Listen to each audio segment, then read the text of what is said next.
POCSO का मामला था। मेरी बच्ची के साथ में कोई गलत बलात्कार हुआ था। आज से 5-6 महीने पहले हुआ था। उसके उपरांत मालूम पड़ा हमें, जब हम पुलिस थाने एफआईआर दी थी।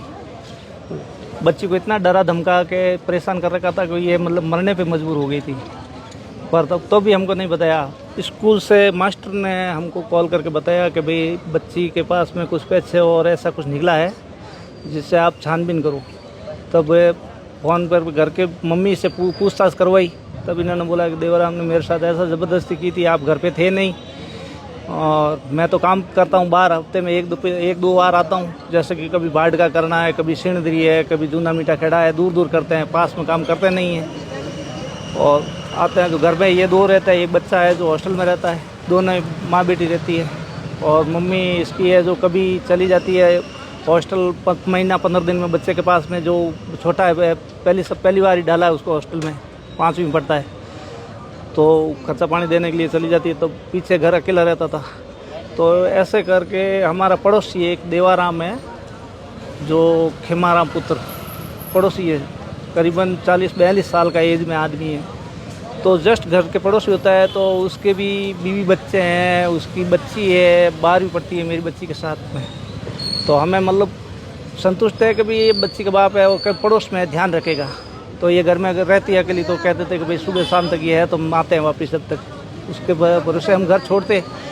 तो उसने ही हमारे घर के अंदर आके बच्ची के साथ में ऐसी हरकतें कर दी। और ऐसी हरकत करने के बाद में मास्टर ने हमको बताया, पूछा, तब हम पूरी इंक्वायरी करके पुलिस थाने आए थे। पुलिस थाने आए तो उन्होंने 2-4 दिन हमारी एफआईआर नहीं ली। उन्होंने प्रेशर डलवा दिया गांव वालों की तरफ से। 5 दिन हमको चक्कर कटवाए। गांव वाले बूढ़े बुजुर्ग जो मौजूद आदमी है उन्होंने चक्कर कटवाए और उन्होंने एफआईआर हमारी नहीं ली कि केस रफे दफे करना है या हम राजीनामा करेंगे, राजीनामा का प्रेशर दे। मैंने कहा ये भाई मैं राजीनामा कोई हालत में नहीं करूँगा, मेरे को कानूनी प्रक्रिया के अंदर न्याय चाहिए इसके साथ में। आज ने मेरी बच्ची के साथ हुआ है, कल किसी और के साथ होगा। तो इस हिसाब से आए दिन ऐसे कांड होते रहते हैं। लोग क्या है, मौजूद लोग बूढ़े बुजुर्ग आदमी मौजूद आदमी क्या उस मामले को रफे दफे करते हैं 2-4 रुपये दे के। मेरे को ऐसा कुछ नहीं करना है। मेरे को मेरी बच्ची को न्याय चाहिए बराबर। मेरी मम्मी हॉस्टल गई हुई थी, तब मेरा भाई हॉस्टल पढ़ता था। जब मेरी मम्मी हॉस्टल गई थी तब देवाराम ने घर आकर ज़बरदस्ती की और डरा धमका कर कहा कि किसी को कहना मत, नहीं तो तुझे मार दूंगा। 3-4 महीने पहले मेरी मम्मी ननिहाल गई हुई थी और मेरे पिताजी कमटे का काम करते, कमटे में गए काम पर गए थे। तब देवाराम घर आया और मेरे साथ ज़बरदस्ती की और कहा किसी को कहना मत। कह दिया तो मैं तुझे मार दूंगा और तेरे परिवार को मरवा दूंगा। इसलिए मैंने कहा नहीं।